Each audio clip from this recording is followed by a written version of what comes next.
Oke, bismillahirrahmanirrahim. Gini, pertama, hati-hati kalau berpikir ya.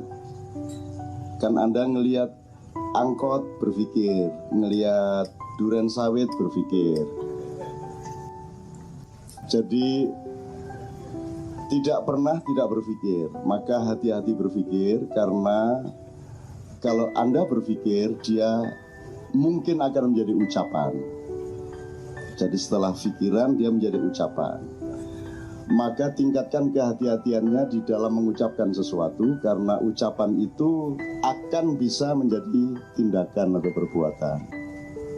Maka Anda harus meningkatkan lagi keputusan untuk bertindak sesuatu, karena tindakan itu akan menjadi kebiasaan hidup Anda. Kemudian tingkatkan lagi sampai ke tingkat 4.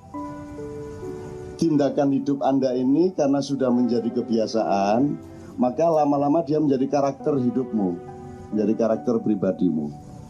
Sudah menjadi baku, sudah menjadi monumen. Hati-hati, jadi kalau sejak cara berpikirnya sudah salah, maka nanti hasil karakternya juga salah. Maka tingkat kehati-hatiannya ditingkatkan terus. Kalau sudah jadi karaktermu, hati-hati. Dinilai kembali, diregulasi kembali, diidentifikasi kembali, dikritisi kembali karakter yang sudah terlanjur menjadi dirimu itu, karena dia akan menjadi unsur kebudayaan dan bersama-sama akan menjadi kebudayaan masyarakat. Dan kalau kebudayaan masyarakat dibiarkan tanpa kritik atas dirinya sendiri, maka dalam jangka waktu tertentu, waktu akan mengambil keputusan bahwa kebudayaan itu akan menjadi peradaban. Kalau sudah jadi peradaban, Anda tidak bisa merubahnya lagi. Demikianlah Indonesia dengan korupsinya, Indonesia dengan kecurangannya, Indonesia dengan kedengkiannya, tidak bisa dirubah lagi. Maka pisahkan dirimu dari Indonesia yang itu. Temukan dirimu. Temukan dirimu. Kamu regulasi lagi. Kamu teliti lagi benihmu, kesejatianmu. Kemudian kalau kamu mulai berhati-hati lagi mikirnya, karena sehat tidak sehat ditentukan oleh benar nggak kamu mikirnya. Misalnya kamu ngelihat kasus korupsi, kalau di sinimu tidak benar kamu ngitungnya, mikirnya, maka dia akan menjadi susunan saraf yang nyerimpeti hidupmu. Jadi ketidakbenaran berpikir itu akan membuat destruksi dan disorganisasi dari saluran dan struktur sel-sel maupun urat-urat saraf-saraf dari otakmu. Disorganisasi saraf-saraf otak akan menciptakan perintah-perintah sengaja atau tidak sengaja kepada seluruh badan. Maka seluruh badanmu itu akan mengalami ketidaksehatan pada jangka yang panjang. Kalau kekeliruan dari otak itu diterusin, dibiarkan, maka kamu akan mengalami sakit. Anda lihat banyak gelandangan 40 tahun di jalan, tidak jelas makannya, tidak punya tempat tinggal, tidak berteduh waktu hujan, panas juga langsung mendera dia, tapi dia sehat. Banyak ya gelandangan seperti itu. Kenapa? Karena tidak ada urusan pikiran, beres pikirannya. Sementara Anda tiap hari dipecah, nonton TV pecah, ini, nonton mutilasi pecah. Sekarang mutilasi sedang dibunuh loh. Kalau tidak percaya, lihat TV. Ada kalimat pembunuhan mutilasi, jadi mutilasi sedang dibunuh. Jadi mutilasi mesak gitu dipateni. Jadi itu menyusun 2 kata aja nggak bisa. Itu berarti ada destruksi serius di otaknya. Pasti dia tidak bisa memproduksi sesuatu yang konstruktif untuk kesehatan masyarakat yang menontonnya. Dan kalau Anda melihat itu tiap hari banyak sekali hal-hal yang memecah pikiran Anda, membuat pikiran Anda menjadi tidak tertata. Pernya hidup itu supaya tentram tadi, kalau mikirnya benar. Jadi beliau tadi dapat keputusan hijab itu, pikirannya benar dia, tapi dia belum paham. Tapi dia jelas menemukan ketentraman. Dan ketentraman itu lebih tinggi daripada job yang hilang. Tidak ada masalah. Dan itu tidak berarti jobnya akan hilang. Jobnya akan bertambah. Orang salah sangka, disangka kalau mencari Tuhan nggak dapat duit. Kalau cari duit terus tidak dapat Tuhan, kan gitu. Salah sangka, dia bukan persaingan. Tuhan itu bukan saingannya uang. Tuhan itu yang punya uang. Kalau kamu cari Tuhan, kamu dapat lebih banyak uang, kan begitu ceritanya. Betul nggak? Itu cara berpikirnya. Nah, cara berpikir kita selama ini di Indonesia salah toh? Disangka Tuhan saingannya iblis, disangka Tuhan saingannya uang, disangka akhirat saingannya dunia. Saya tanya, akhirat bagian dari dunia atau dunia bagian dari akhirat? Itu juga belum tentu benar loh nanti kalau tak kejar loh. Ada buku tadi saya diceritain oleh Ali, ada buku The Power of Now, kekuatan kekinian, kekuatan sekarang. Saya ditanya, Cak, gimana, setuju nggak sama kekuatan? Pokoknya yang penting itu sekarang. Yaitu kan untuk orang-orang Amerika yang linier, orang Barat yang berpikirnya lurus, yang tidak jazzy. Kalau orang jazz ditanya penting mana, masa silam, apa masa sekarang, apa masa depan? Gimana jawabnya kalau orang jazz? Kok ada kategori begitu? Uang suku kata yang barusan saya ucapkan dia sudah bukan sekarang kok, dia sudah menjadi masa silam kok. Sekarang sesungguhnya tidak pernah ada kok. Begitu saya lakukan dia langsung menjadi masa silam kok. Tinggal satuannya menit, apa detik, apa sekon, apa lebih kecil dari itu. Semua menjadi masa silam. Jadi kalau orang mengerti jazz, tidak akan punya rumusan sekarang atau kemarin atau besok. Kalau memang harus menjawab gini, ya sudahlah yang kemarin aku sekarangkan. Betul enggak? Seluruh masa depan aku kinikan. Bisa enggak? Aku tanya, Bung Karno itu sekarang apa dulu? Nah, tergantung keputusanmu. Sekarang kan Bung Karno. Aku tanya, Muhammad itu dulu atau sekarang? Nah, kalau kamu menganggap Muhammad kemarin, ya sudah nggak usah Muhammad, nggak usah Islam. Karena Muhammad itu sekarang banget. Kapanpun sekarang berlangsung, dia di situ. Kapanpun sekarang itu, apakah sekarang itu besok atau tadi atau kemarin, dia tetap di situ, kan gitu. Jadi itu tergantung cara berpikir Anda. Jadi Anda tinggal pilih. Kalau mau tentrem, pikirannya ramping, ya, jangan peduli sama macam-macam urusan negara. Pokoknya ngurusin itu doang. Yang paling selamat adalah orang yang kita sebut gila. Dia sudah jelas urutannya gini, udah beres, nggak ada masalah, sehat walafiat badannya. Tapi kalau Anda kan tiap hari, lu gini belok, gini nekuk, gini jungkir, nggak karu-karuan pikirannya, maka muncul stres, muncul pusing kepala, muncul perut sakit, muncul stroke, muncul daya tahan tubuh berkurang. Karena perintah dari sini tidak utuh. Jadi parnya hidup adalah berpikir yang benar. Anda harus benar mikir apa saja. Bahwa tidak bisa melaksanakan tidak masalah, tapi sudah benar di sini. Anda tidak bisa menjatuhkan presiden, tidak masalah, tapi Anda tahu presiden salah atau benar secara tepat di dalam otak Anda, gitu loh. Gitu ya. Kalau di situ saja tidak tepat, itu nanti akan menciptakan sakit-sakit. Jadi anak kayak mobil tanpa pir. Pirnya hidup adalah kesehatan berpikir, bukan hati. Hati itu tidak ada urusan, dia diem aja lah kamu. Hati itu tugasnya cuma satu, bertapa. Orang bodoh adalah yang hatinya kesana kemari, ngelirik rono, ngelirik rene, ngelirik rono, pegatan meneh, diungkas rabi meneh, Iwan. Itu teman sekalian ya. Jadi ini soal berpikir ini tolong hati-hati. Karena itu sejak di pikiranmu kok korupsinya itu. Sejak di pikiranmu, mutilasi. Emang apa yang tidak dimutilasi di Indonesia? Kamu pikir SBY jadi presiden itu benar-benar dia presiden dalam pikirannya? Benar? Presiden itu definisinya adalah di dalam dirinya penuh kepentingan rakyat. Kepentingan dirinya hampir tidak ada. Betul enggak? Itu definisi presiden. Di dalam dirinya penuh rakyat dan Allah dan Tuhan. Tuhan dan rakyat menyatu, manunggaling kawula lan Gusti. Di dalam dirinya tidak ada dirinya. Di dalam dirinya hanya ada rakyat dan Tuhannya. Dan dia tidak akan menyakiti rakyatnya karena Tuhannya akan marah. Dia tidak akan khianat sama Tuhannya karena rakyatnya akan sengsara. Aku tanya, siapakah yang ada di dalam diri presidenmu? Partainya, Keluargane, partene, kan begitu. Ketika Anas membuat fakta integritas, kepada siapa dia berintegritas? Kepada partainya, kan?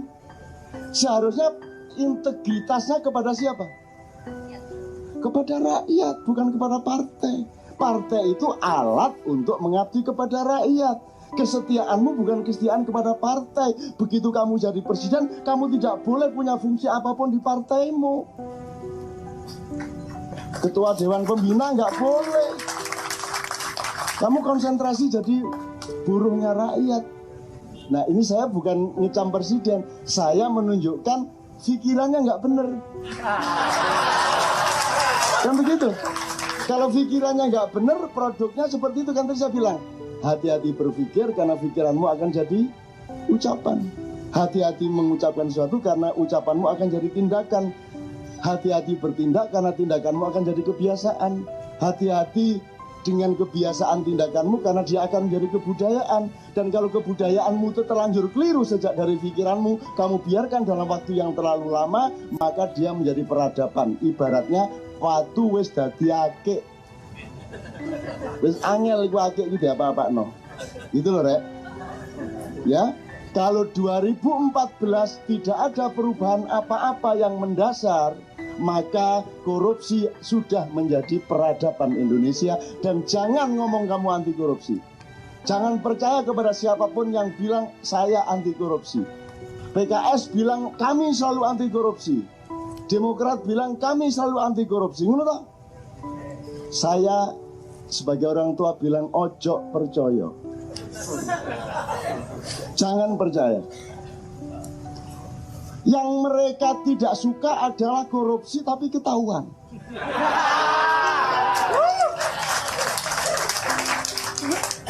Dan mereka sedang membangun strategi bagaimana lebih canggih, lebih halus, lebih siluman agar supaya tidak mudah ketahuan.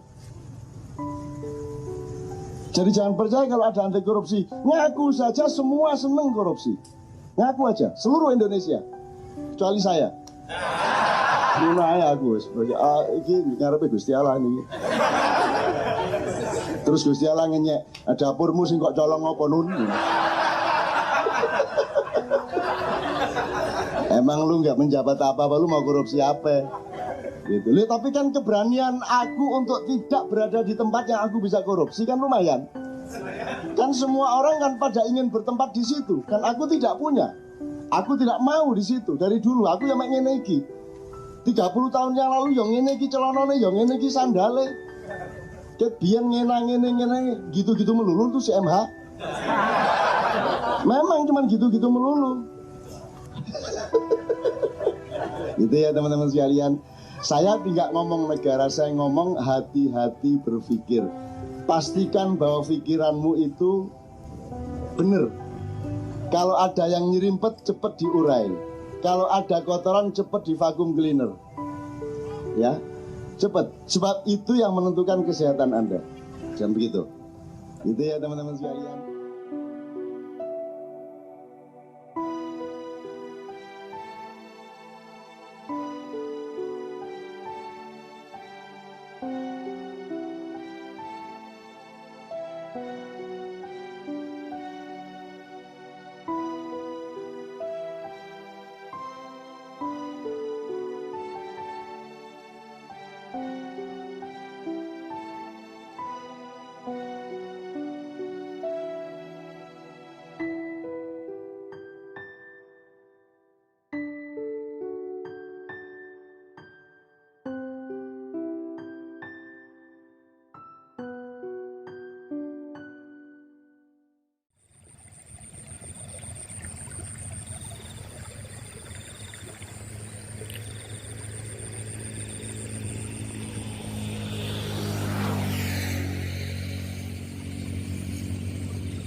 Assalamualaikum, selamat datang di Powling Ma'iyah.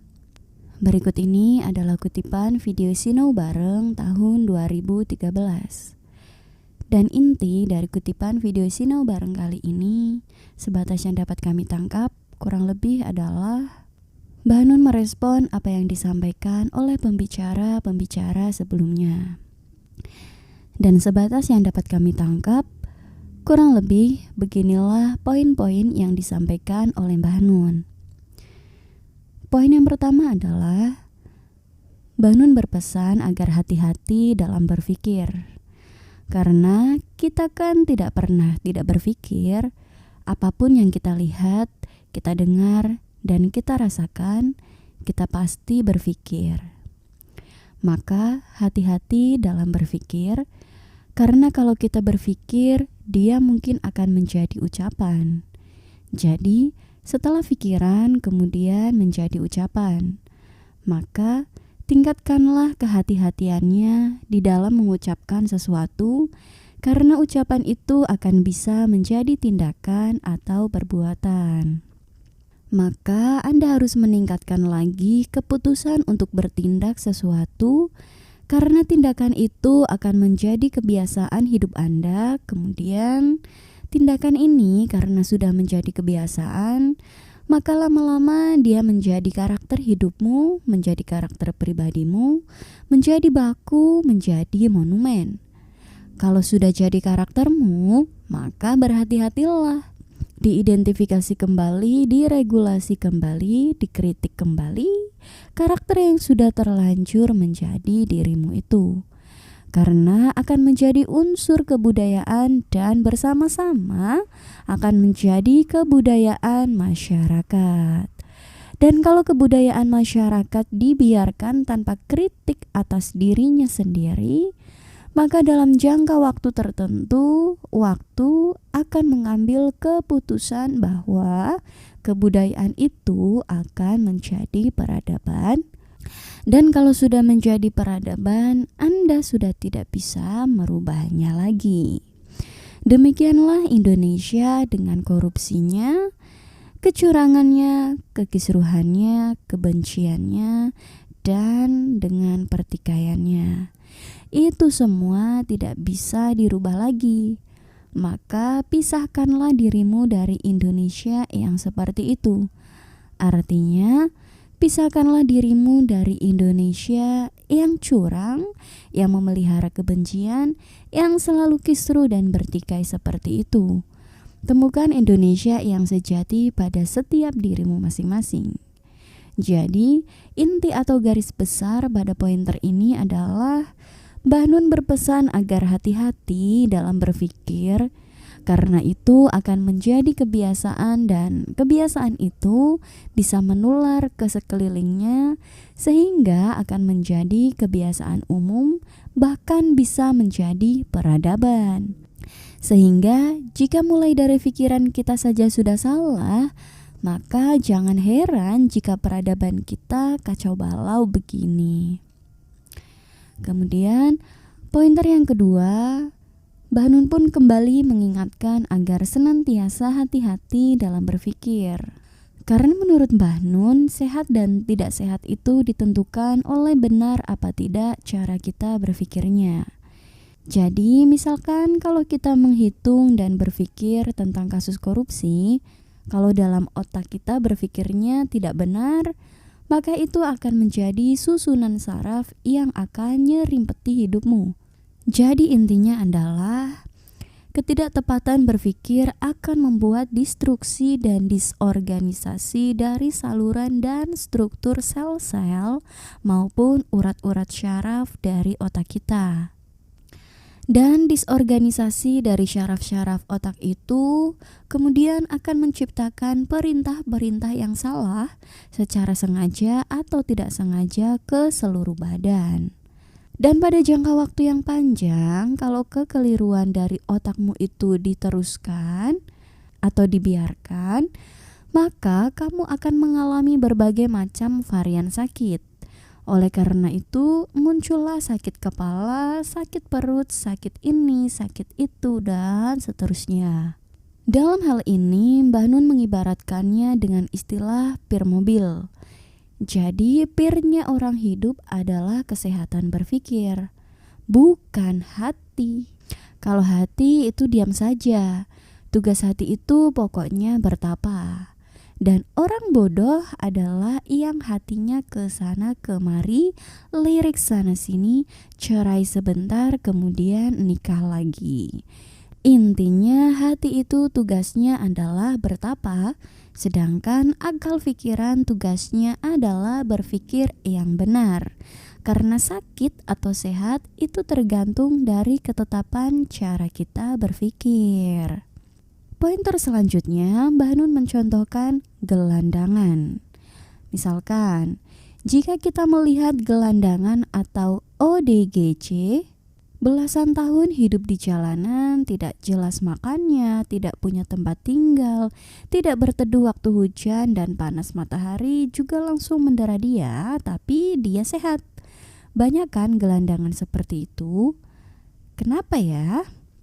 Karena mereka sudah tidak ada urusan lagi dengan akal pikiran. Sementara kita setiap hari dipecah dan dirusak akal pikiran kita. Nonton TV dipecah, lihat media sosial dipecah.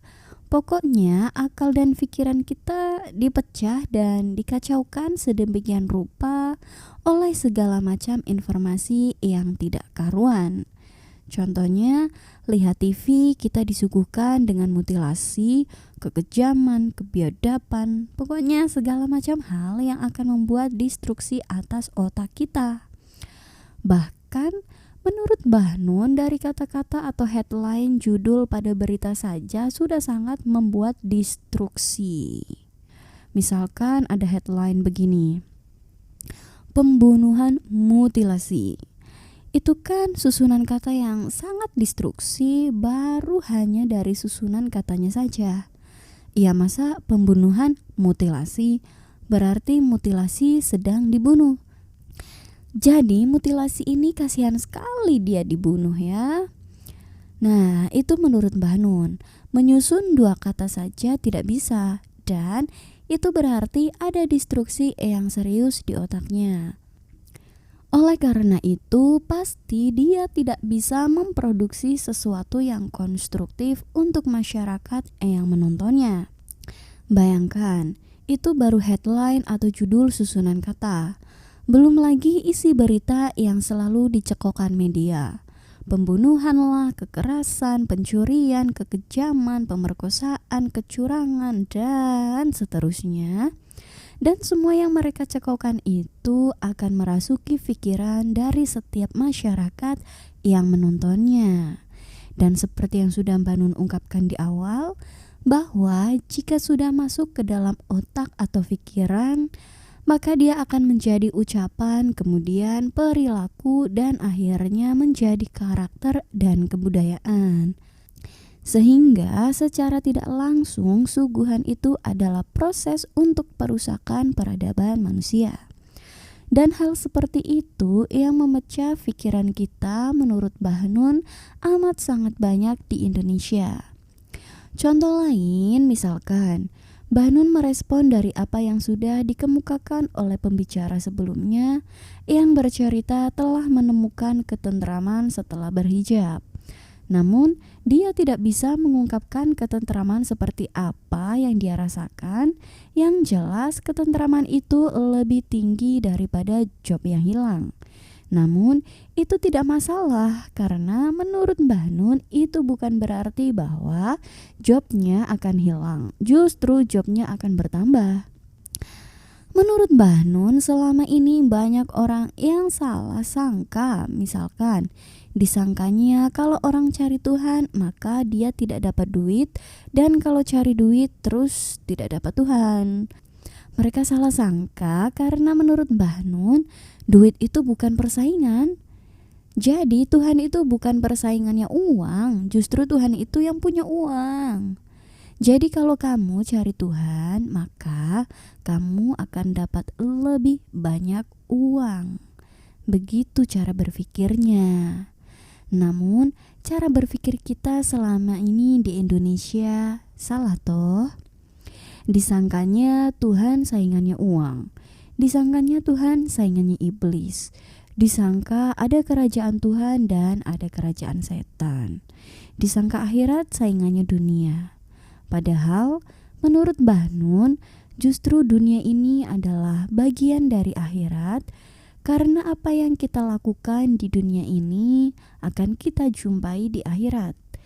Jadi intinya, dunia ini adalah bagian dari akhirat. Ibarat yang sering Mbah Nun kemukakan adalah dunia ini bukan final, namun justru babak penyisihan.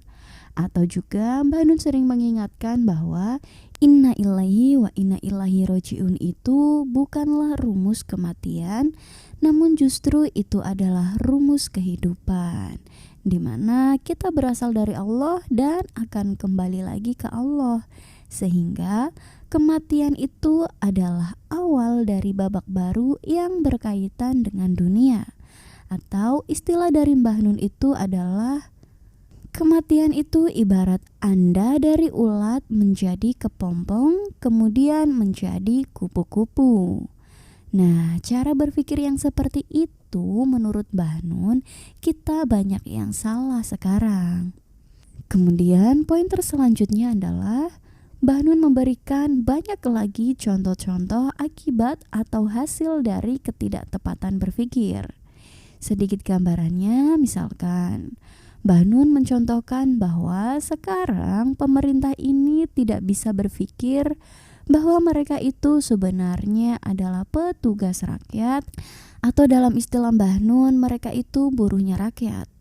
Maka seharusnya yang ada di pikiran mereka adalah rakyat. Namun faktanya bagaimana sekarang?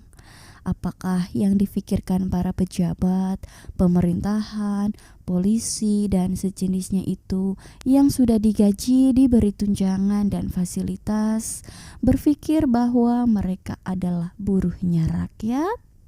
Atau justru mereka berpikirnya mereka itu menganggap diri mereka seolah-olah adalah negara, penguasa, bahkan petugas partai? Dan apakah setiap kebijakan-kebijakan yang mereka buat itu adalah mencerminkan bahwa mereka itu sedang mengabdi kepada rakyat? Mungkin itu sedikit gambaran tentang contoh-contoh yang Mbah Nun paparkan perihal akibat dari salah berpikir. Sebenarnya masih banyak yang Mbah Nun contohkan, sehingga contoh ini hanya sedikit gambaran saja dari contoh-contoh yang Mbah Nun kemukakan. Selanjutnya, poin yang terakhir adalah Mbah Nun menekankan bahwa beliau tidak sedang ngomongin presiden, pemerintah, ataupun negara. Karena semua yang beliau ungkapkan itu adalah contoh-contoh dari jika kita salah berpikir. Oleh karena itu, Mbah Nun kembali mengingatkan untuk berhati-hati dalam berpikir, karena itu bisa menjadi tindakan dan akhirnya akan menjadi tabiat, kebiasaan, atau karakter kita. Sehingga Mbah Nun menawarkan jika kita ingin tentram dan damai, mari kita regulasi dan menghitung kembali setiap dari diri kita masing-masing. Kalau toh karakter atau sifat kita sudah terlanjur salah, maka mari kita benahi. Karena kalau itu dibiarkan, maka dia akan menjadi kebiasaan. Dan kebiasaan jika dibiarkan akan menjadi akik. Dan jika sudah mengakik, maka akan sangat sulit untuk merubahnya. Oke dulur-dulur, sampai di sini dulu ya ulasan atau pointernya.